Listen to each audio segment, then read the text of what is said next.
안녕하세요. 공포학과 M교수입니다. 자, 오늘은 여러분들에게 조금 익숙하지만 사실 잘 모르고 계시는 도깨비에 대해 알려드리려고 합니다. 도깨비 하면 드라마나 만화로 많이들 접해보셨을 거고 조금 더 알만한 얘기로는 혹부리 영감 정도가 되겠죠. 그래서 도깨비는 귀신이다, 무서운 괴물이다 라고 받아들여지기도 합니다. 그런데 사실 도깨비는 귀신과는 살짝 결이 다르고요. 무섭기도 하지만 그리 무섭지 않은 존재입니다.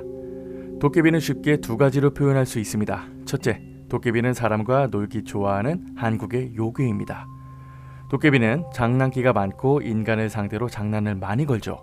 예로부터 도깨비는 사람과 내기를 하거나 사람을 괴롭히는 행동을 많이 해왔습니다.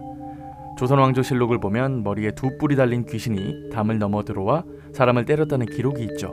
고개를 넘어가려고 하는데 웬 사람이 나타나서 자신과 씨름을 해서 이기면 고개를 넘게 해주겠다고 하여 잡아뜨렸더니 그 사람은 온데간데 없고 나무 옆에 피 묻은 빗자루만 있었다는 설화도 있죠. 너무 옛날 얘기죠? 실제로 저희 할아버지께서 이따금씩 해주시는 이야기가 있습니다. 옛날에 시골에 사셨을 때 마을 사람들이 저녁에는 절대 가지 말라고 하는 도깨비 고개가 있었대요. 하루는 읍내에서 술을 드시고 집을 가시는데 빨리 가기 위해 그 고개를 넘으신 거죠.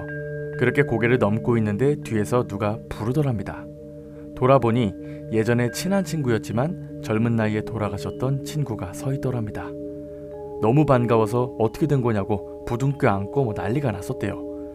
나 이제 자식 낳았다고 자식 얘기도 하고 그렇게 한참 얘기를 하고 있는데 어느 순간 딱 깨달으신 거죠. 분명 이 친구가 죽었거든. 뭔가 이상하다 싶어서 주변을 둘러보고 다시 그 친구를 봤더니 짧은 사이에 사라졌더랍니다. 내가 술을 많이 마셨나 싶더래요. 그래서 고개를 천천히 내려가고 있는데 뒤에서 누가 확 밀어가지고 고개에서 대굴대굴 구르셨죠.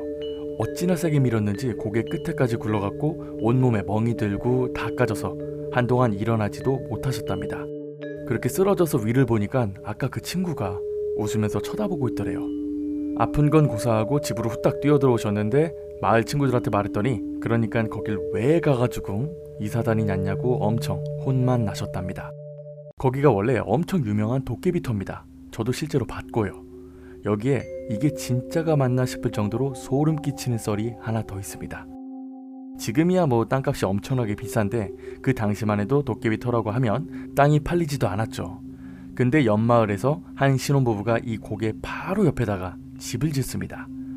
마을 사람들이랑 친해져야 되니까 집들이를 했는데 그 많은 양의 음식들을 만들기가 어렵죠. 그래서 집들이 준비할 때 동네 아줌마 할머니들이 오셔서 마당에서 다 같이 도와주신 거예요.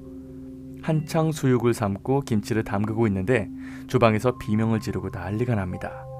문을 열어보니까 뒤집개, 주걱, 그릇이 날아다니고 나중에는 온갖 식기들이 그냥 마당으로 날아오더래요. 마치 누가 던지기라도 하는 것처럼 때려 부수고 한바탕 난리가 났는데 실제로 그 광경을 보고 있던 사람들이 어땠겠어요. 그 당시면 공포라고 하면 전설의 고향밖에 모르는 사람들인데 집들이고 뭐고 그 집에서 다 뛰쳐나와서 도망쳤죠. 그 신혼부부들은 어땠겠습니까? 다른 곳으로 이사를 갔는데 밝은 대낮에 와서 살림살이만 후딱 챙겨서 이사 갔죠. 여기가 아직도 있습니다. 예전에 제가 가평에 사람 많이 빠져 죽는 용소에 대해서 영상을 올린 적이 있습니다. 바로 그 위에 있습니다. 500m도 안 돼요. 첫 번째 특징 말씀드리다가 너무 길어지긴 했는데 두 번째 도깨비의 특징입니다. 도깨비는 잘만 이용하면 나에게 어마무시한 돈을 가져다 줍니다. 금 나와라 와라 뚝딱, 은 나와라 뚝딱. 이게 괜히 있는 말이 아니에요. 너무 옛날 얘기하면 별로 와닿는 게 없을 것 같으니 2년 전에 제보가 왔었던 얘기 해드립니다. 옛날과는 달리 지금은 도깨비를 봤다는 목격담이 좀 줄었죠. 그런데도 도깨비를 만나서 돈을 벌었다는 사람들이 종종 있습니다. 지금으로부터 15년 전 선배가 서울에 소개해준 집을 엄청 싸게 샀습니다. 육안으로 봤을 때 전혀 하자도 없는 집인데 이 정도 가격인 게 믿기지 않을 정도였죠. 수소문을 해보니 그 집이 도깨비터라고 알려졌고 밤마다 누가 문을 발로 차서 나가보니 아무도 없거나 어느 날은 죽은 고양이 시체가 문 앞에 던져져 있기도 했답니다. 심지어 쓰레기통이 다 쏟아져서 하루 종일 청소를 한 적도 있죠. 그 정도로 유명했던 집이었는데 그곳으로 이사하고 3일 뒤 사건이 발생합니다. 퇴근하고 돌아왔더니 대문 앞에 웬 남자아이가 쪼그려 앉아서 울고 있더래요. 여기서 뭐 하냐고 물어보니까 얼굴을 쓱 들고는 돈이 없어서 엄마한테 못 가 라고 소리를 지르더랍니다. 아니 얘가 구걸하는 건가 싶어서 주머니에 있던 동전을 몇 개 쥐어줬죠. 그랬더니 얘가 그 동전을 땅바닥에 던지면서 이게 아니야 라고 말하더래요. 그래서 지갑에서 1,000원짜리를 꺼내려고 하는데 갑자기 뛰어서 도망가더랍니다. 아무리 그래도 서울인데 이런 일이 조금 흔치는 않잖아요. 그래서 그 선배한테 전화해서 방금 있었던 일을 말해줬는데 그 선배 말로는 사실 거기가 도깨비터라고 이실직고를 하더랍니다. 근데 이 사람은 도깨비를 어느 정도 알고 있던 사람이었던 거예요. 그래서 고물상가로 향합니다. 가서 옛날 동전이란 동전은 싸그리 긁어오죠. 거기에 근대 주화도 있었고 심지어 상평통보도 있었대요. 그날 저녁에 그 아이가 있었던 곳에 그 동전을 놔두고 집에 들어왔는데 자려고 누웠더니 집 밖에서 키득키득 웃는 소리가 들리더랍니다. 창문 틈으로 살짝 봤더니 그 아이가 동전을 줍고 있는데 딱 상평통보만 들고 있더랍니다. 그걸 보자마자 바로 나가서 아이한테 말을 걸었죠. 그랬더니 걔가 고마워 이제 갈 수 있네?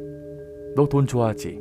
내가 딱 3번 돈 가져다 줄게 라고 말하더랍니다. 그리고 또다시 도망을 쳤죠. 그로부터 2년 뒤 정확하게 그 집을 관통하는 도로가 뚫려서 시세 차익을 8억 가까이 얻습니다. 같은 해에 로또는 아니지만 복권에 당첨돼서 돈벼락도 맞고요. 근데 마지막 3번째는 아직까지도 찾아오지 않았답니다. 그걸 10년 넘게 기다리고 있는데 매일매일을 기대하면서 살고 있다고 하시고요. 되게 신기하죠? 도깨비는 사람에게 해를 가하기도 하지만 그만큼 복을 가져다 주기도 합니다. 여러분들 혹여나 본인이 도깨비를 만나게 된다면 반드시 그 도깨비가 원하는 것을 들어주시면 됩니다. 그게 몇백 배가 되어서 돌아오게 되고 이런 일화는 옛날에도 정말 많았거든요. 영상 재밌게 봐주셨다면 댓글과 좋아요 간곡히 부탁드리겠습니다. 더 재밌고 무서운 이야기로 다시 돌아오겠습니다. 공포학과 M교수였습니다.